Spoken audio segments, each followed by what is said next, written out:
में मतलब बिजली की कोई कमी नहीं रही है और बिजली कंपनियों के पास भी पर्याप्त मात्रा में कोयला अवेलेबल है ना। तो ये अच्छी बात है, होना ही चाहिए। और भी डिटेल्स इसके बारे में आप देख सकते हैं। बड़ी खबर देखिए दोस्तों, प्रधानमंत्री नरेंद्र मोदी ने किया सबसे बड़ी स्वास्थ्य योजना का उद्घाटन और कहा कि अब गरीब के बच्चे भी बनेंगे डॉक्टर। दरअसल आपको पता होगा, कल ही उत्तर प्रदेश में वाराणसी में 5189 करोड़ की परियोजनाओं का उद्घाटन किया, जिसमें एक योजना ये भी थी कि आत्मनिर्भर स्वस्थ भारत योजना। और इस योजना का मकसद ये है दोस्तों कि यूपी के अलग अलग 9 जिलों में मेडिकल कॉलेज खोलने की शुरुआत की जा चुकी है और सरकार का मकसद है कि हर जिले में एक नया मेडिकल कॉलेज बनाया जाए ताकि हर एक स्टूडेंट्स को मेडिकल की पढ़ाई करने का मौका मिल सके और खास करके गरीब छात्रों को भी, जिनको ऑप्शन ही नहीं मिलते हैं, वो भी मेडिकल की स्टडी पढ़ाई कर पाए, है ना। अगली बड़ी खबर देखिए दोस्तों, केजरीवाल भी कर सकते हैं यूपी में कुछ बड़े ऐलान, क्योंकि आज रात वो अयोध्या में रुके थे और उसके बाद आज दिन में वो रामलला के दर्शन करेंगे। दिल्ली के मुख्यमंत्री अरविंद केजरीवाल जी भी अयोध्या पहुंचे हुए हैं। उन्होंने सरयू का दुग्धाभिषेक भी किया। फिर 26 अक्टूबर को यानी कि आज हनुमान गढ़ी और रामलला का दर्शन वगैरह करेंगे। और देखते हैं कि यूपी के लिए दिल्ली के सीएम की क्या कुछ बड़ी घोषणाएं हमें देखने को मिलती हैं। अपडेट में आपको दिन में बता दूंगा। फिलहाल देखिए अगली बड़ी खबर कि केंद्र सरकार मनाएगी गंगा उत्सव। 1 से लेकर 3 नवंबर तक कई अलग अलग तरह के कार्यक्रम आयोजित किए जाएंगे इस उत्सव के तहत। इसमें एटलीस्ट सरकार का मकसद है कि गंगा नदी के कायाकल्प की दिशा में हितधारकों की भागीदारी और जन भागीदारी को प्रोत्साहित करना, गंगा को साफ सुथरा कैसे रखा जाए, है ना। तो ये चीजें होने जा रही हैं। अच्छा, अगला अपडेट देखिए दोस्तों, गृह मंत्री अमित शाह की तरफ से बड़ा अपडेट आ रहा। ये आजकल कश्मीर के दौरे पर आपको पता होगा और ऐसे में कश्मीर के युवाओं को अमित शाह ने एक संदेश दिया कि अपने दिल से डर निकाल दो, अब शांति और विकास कोई नहीं बिगाड़ सकता। जम्मू कश्मीर के अपने दौर के अंतिम दिन गृह मंत्री अमित शाह जब मंच पर बोलने के लिए आए तो सबसे पहले उन्होंने वहां लगी बुलेट प्रूफ कांच को हटा दिया। अमित शाह ने बुलेट प्रूफ कांच हटाए जाने के बाद कहा कि वह जम्मू कश्मीर के लोगों से सीधे बात करना चाहते हैं और कोई इसे बिगाड़ नहीं सकता। तो ये कुछ भाषण के दौरान सिलसिला रहा। अगली बड़ी खबर देखिए कि फेसबुक समेत इंटरनेट मीडिया प्लेटफॉर्म पर ऑस्ट्रेलियाई कंट्री इस तरह का कानून लाने जा रही दोस्तों कि बच्चों के लिए माता पिता की अनुमति भी अनिवार्य होगी। अगर बच्चे सोशल मीडिया पर अपना कोई अकाउंट बनाएंगे ना, तो फेसबुक, व्हाट्सएप, इंस्टाग्राम, ट्विटर वगैरह वगैरह, ये सभी सोशल मीडिया प्लेटफॉर्म के लिए 16 साल से कम उम्र के बच्चों को अब अकाउंट बनाने के लिए अपने माता पिता की सहमति लेना भी जरूरी होगा। ऑस्ट्रेलिया में इस तरह का ऐतिहासिक कानून लागू किया जा रहा। वैसे आपको क्या लगता है दोस्तों कि यह कानून सही है या नहीं? मेरी राय में तो इंडिया में। बड़ी खबर देखिए, इंडियन रेलवे को लेकर अपडेट है कि जनरल डिब्बे में रिजर्वेशन कराने का झंझट खत्म है। ईसीआर की 13 जोड़ी स्पेशल ट्रेनों के कुछ डिब्बे और भी अनारक्षित होंगे। अब यहाँ पर आप कुछ लिस्ट कंप्लीट देख सकते हैं कि किस किस रेलगाड़ी का क्या क्या रूट वगैरह रहेगा। बाकी दोस्तों इंडियन रेलवे को लेकर और एक अपडेट देखिए, आपकी रेल यात्रियों के लिए राहत की खबर है। अब ट्रेन निरस्त होती है या फिर ट्रेन का रूट बदलता है, तब आपको मोबाइल पर मैसेज में अलर्ट अपडेट भी आ जाएगा। मैंने आपको डीएलएस न्यूज़ ना, तब आपको एक आपका जो मोबाइल नंबर है, रजिस्टर्ड मोबाइल नंबर ऑफिशियल वाला, वो टिकट बुकिंग के समय देना है, ठीक है ना। उसके बाद चाहे ट्रेन लेट रहती है, 10 मिनट लेट है, 20 मिनट लेट है, या किसी कारणवश आपकी ट्रेन कैंसिल भी हो जाती है ना, तब भी आपको आपके मोबाइल पर एसएमएस के रूप में अपडेट मिलते रहेंगे। ओके, अगली बड़ी खबर देखिए, फ्लिपकार्ट पर एक और दिवाली सेल का ऐलान हो चुका है, जिसमें आप मोबाइल फोन, टीवी समेत कई चीजों पर बम्पर डिस्काउंट पा सकते हैं। और एसबीआई के कार्ड का इस्तेमाल करते हो तो सीधा 10% का कैशबैक मिल रहा है। और ये सेल 28 अक्टूबर से शुरू होकर 3 नवंबर तक चलेगी। ओके,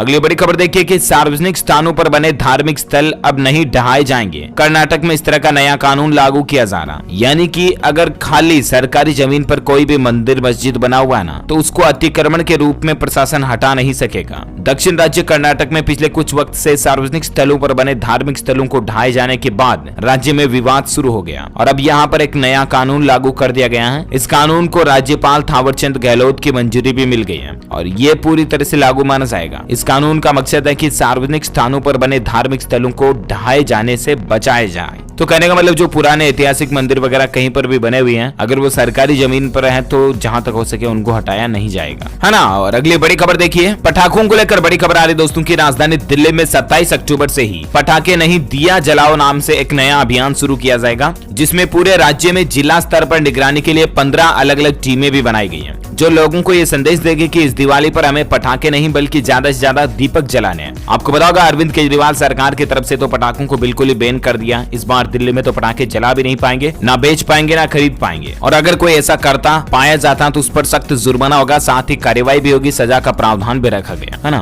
और बाकी दिवाली पर पटाखों को लेकर पंडिचेरी सरकार ने भी एक बड़ा फैसला लिया कि बिक्री की अनुमति दे दी है। सरकारी एजेंसी कम कीमतों पर बेच पाएगी पटाखे। पंडिचेरी के निवासियों को लेकर प्रसन्नता की लहर देखने को मिल रही है।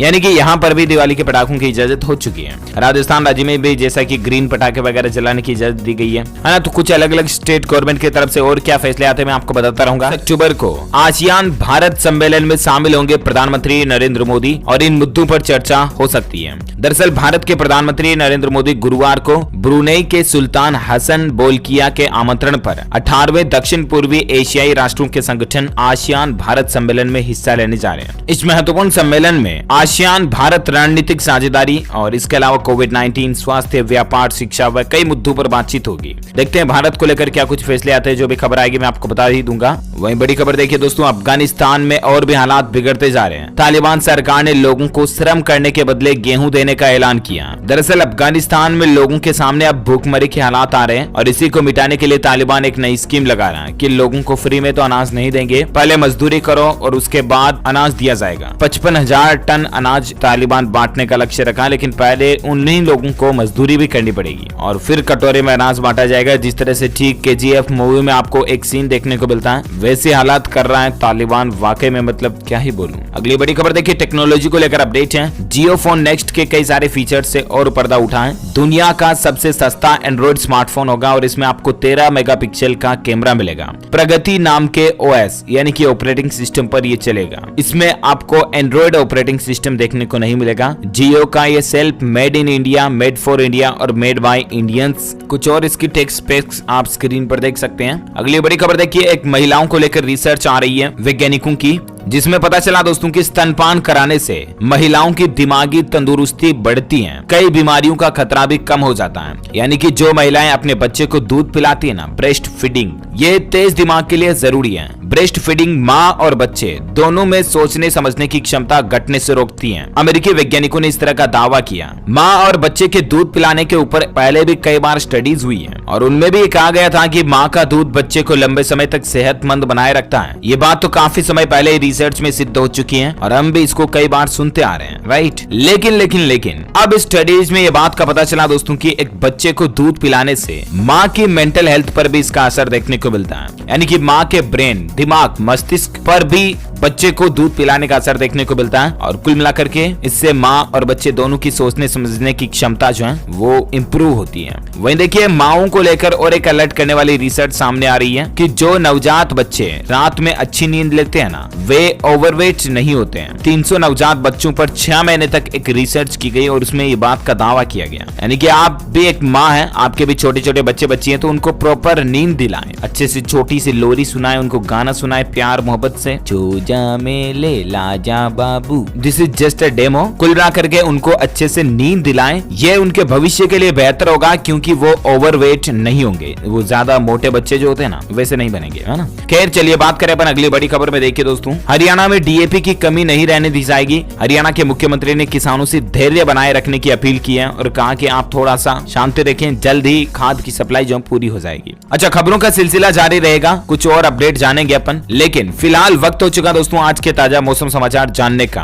देखिए मौसम के हालात क्या चले हैं। हरियाणा राज्य में बारिश ने पिछले 11 सालों का रिकॉर्ड तोड़ दिया। अक्टूबर में सबसे ज्यादा बारिश हरियाणा में 11 साल में अभी ही हुई। वह देखिए, राजस्थान में सबसे ठंडा माउंट आबू है, अभी 9.5 डिग्री तापमान माउंट आबू पर चल रहा है। 2 दिन बाद राज्य में ठंड सर्दी और बढ़ना शुरू हो जाएगी। बीकानेर और शेखावटी में 4 डिग्री तक पारा गिर गया। वह देखिए दोस्तों, राजधानी दिल्ली में 120 साल का रिकॉर्ड टूट गया। इस बार इतनी अच्छी बारिश हुई। साल 1901 के बाद इसी साल सर्वाधिक बारिश देखने को मिली। लगभग 120 सालों बाद राजधानी दिल्ली में इतनी तेज बारिश हुई। वैसे संपूर्ण भारत का आज 26 अक्टूबर 2021 का मौसम पूर्वानुमान आखिर क्या कहता है, तो आपको बता दूं अगले 24 घंटों के दौरान पश्चिम हिमालय पर बारिश और बर्फबारी की गतिविधियां देखने को मिल सकती हैं। इसके अलावा पश्चिमोत्तर और मध्य भारत में तो मौसम शुष्क रहेगा, यानी कि साफ रहेगा, और बाकी तटीय कर्नाटक, तमिलनाडु, केरल के कुछ भागों में हल्की फुल्की बारिश भी हो सकती है। रायलसीमा, तटीय आंध्र प्रदेश, अंडमान निकोबार द्वीप समूह, उप हिमालय, पश्चिम बंगाल, सिक्किम, बिहार के भी पूर्वी हिस्सों में कुछ जगहों पर हल्की फुल्की बारिश हो सकती है। बाकी दूसरे संपूर्ण भारत में मौसम शुष्क रहेगा, है ना। और सराफा बाजार में सोने चांदी के रेट की बात करें तो देखिए आप, सोना महंगा हुआ है। सोने में 182 रुपए की तेजी के बाद अभी सोने का रेट 47,023 रुपए प्रति 10 ग्राम चल रहा है। वही चांदी की बात करें दोस्तों तो चांदी में भी क्या बदलाव देखने को मिला, डिटेल्स आप इसके बारे में स्क्रीन पर देख सकते हैं। वही अगर आप सस्ते में सोना वगैरह खरीदना चाहते हैं ना, तो आपको बता दूं आज से सरकार की जो सॉवरेन गोल्ड बॉन्ड स्कीम है ना, उसका 7वां चरण लॉन्च हो चुका और ये 29 अक्टूबर तक चलेगा। 2025 से शुरू हो चुका है ये 29 अक्टूबर तक। आप चाहे तो सॉवरेन गोल्ड बॉन्ड स्कीम के तहत पेटीएम, फोन पे, बीमे, गूगल पे वगैरह के जरिए भी आप ये स्कीम से सोना खरीद सकते हैं, ठीक है ना। सरकार आपको इस पर कुछ छूट, डिस्काउंट वगैरह भी देती है, मैंने आपको बताया भी था पहले। अच्छा, कोरोना से संबंधित कुछ बड़ी खबरों पर नजर डाले थे फटाफट से। देखिए दोस्तों, भारत में 4 महीनों से है ब्रिटेन में तबाही मचाने वाला कोरोना का वेरिएंट, जो अभी नया वेरिएंट आया ना AY.4.2 वाला। वैज्ञानिकों को यह शंका है कि भारत में ये वेरिएंट 3-4 महीने पहले से ही था और अभी त्योहारों के चलते कोरोना के केस और भी बढ़ने भी लगे हैं। इसी बीच देखिए, पश्चिम बंगाल में मुख्यमंत्री ममता बनर्जी ने बड़ा फैसला लिया है। 15 नवंबर से कक्षा 9वीं से 12वीं तक के स्कूल फिर से खोल दिए जाएंगे, है ना। तो 15 तारीख से तो ये फैसला लिया जाएगा। वहीं देखिए कुछ राजनीतिक बातें भी, ये पश्चिम बंगाल के मुख्यमंत्री भी राजनीतिक के चलते चर्चा में ही रहती है। बीएसएफ का जो अधिकार क्षेत्र बढ़ाया हाल ही में, उसका भी ममता बनर्जी ने विरोध किया और अब तो इनको ये भी कहना है कि हमारे राज्य पश्चिम बंगाल में तो राज्य का कानून चलेगा, सरकार की बातें नहीं चलेगी, है ना। तो ये कुछ पॉलिटिकल बातें चीजें चल रही है। वहीं बड़ी खबर देखिए, सुप्रीम कोर्ट ने कोविड-19 टीकाकरण अभियान रोकने संबंधी याचिका को खारिज कर दिया। किसी व्यक्ति ने याचिका लगाई थी कि अभी तक इन टीकों का क्लिनिकल ट्रायल कंप्लीट नहीं हुआ ना, तब तक इतना व्यापक तरीके से वैक्सीकरण करना गलत हो सकता है। तो सुप्रीम कोर्ट का कहना है कि लोगों की सुरक्षा के लिए ये महत्वपूर्ण है। वह देखिए, उत्तर प्रदेश में अब रात 10 बजे तक लगवा सकेंगे कोरोना की वैक्सीन। 1 नवंबर से ही यूपी में विशेष अभियान शुरू किया जा रहा है और इसके तहत लेट नाइट भी आपको कोरोना वैक्सीन लगवाने का ऑप्शन मिलेगा। वहीं झारखंड राज्य में भी देखिए, कोरोना टेस्ट कराने वाले कर्मचारियों ने 26 अक्टूबर को एक हड़ताल बुलाई। उनका कहना है कि वेतन नहीं मिलने से वे कर्मचारी नाराज हैं और राज्य सरकार के विरुद्ध प्रोटेस्ट वगैरह भी करेंगे अभी।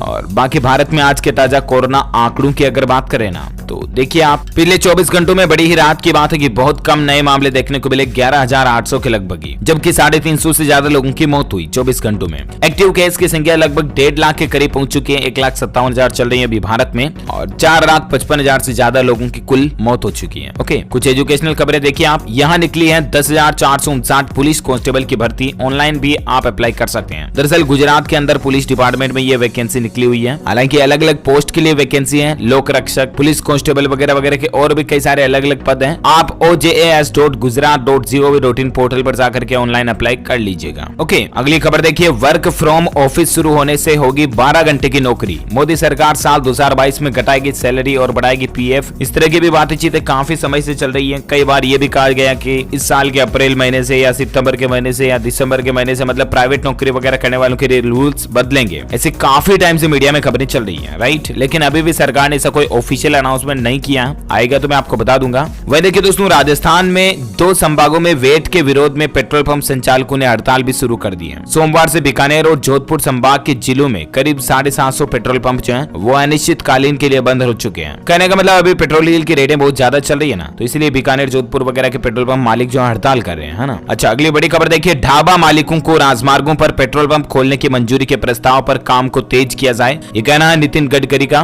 कहने का मतलब जो हाईवे किनारे सड़क, होटलें, रेस्टोरेंट, ढाबे वगैरह होते हैं ना, उनको भी अब पेट्रोल पंप खोलने की इजाजत मिलनी चाहिए। ये सरकार से गुजारिश की है नितिन गडकरी ने, है ना। वह देखिए, उत्तर प्रदेश से बिहार तक अलग अलग राज्यों में त्योहारों की वजह से 17 दिन तक सरकारी और प्राइवेट बैंक वगैरह बंद रहने जा रहे हैं। अब इसके पीछे क्या क्या रीजन है आप स्क्रीन पर देख सकते हैं। छठ पूजा पर बिहार, झारखंड के कई शहरों में बैंक नहीं खुलेंगे। 7, 14, 21 और 28 नवंबर को रविवार की छुट्टी होगी। ये नवंबर महीने की हॉलीडे लिस्ट है ना। अच्छा, अगली बड़ी खबर देखिए, सेमीकंडक्टर की किल्लत साल 2023 तक नहीं होने वाली खत्म। इंटेल कंपनी की सीईओ का कहना है कि अभी और भी समय लगेगा। आपको पता होगा दोस्तों कि ये कारों वगैरह की प्रोडक्शन भी ज्यादा इसी चिप की वजह से नहीं हो पा रही है, या फिर कई कारें अगर डिलीवर करे भी जा रही तो भी उनके डैशबोर्ड में आपको music system, Android auto play और मतलब ये फीचर नहीं मिलते हैं, राइट, क्योंकि सेमीकंडक्टर चिप की कमी पड़ रही है। और इंटेल का कहना है कि 2023 भी लग सकता है इसमें। वही देखिए, क्रिकेट प्रेमियों के लिए अच्छी खबर है, आईपीएल की 2 नई टीमों का ऐलान किया गया है। 11 साल बाद साल 2022 में खेलेंगी 10 टीमें, यानी कि 2 और एक्स्ट्रा टीमें हो जाएंगी।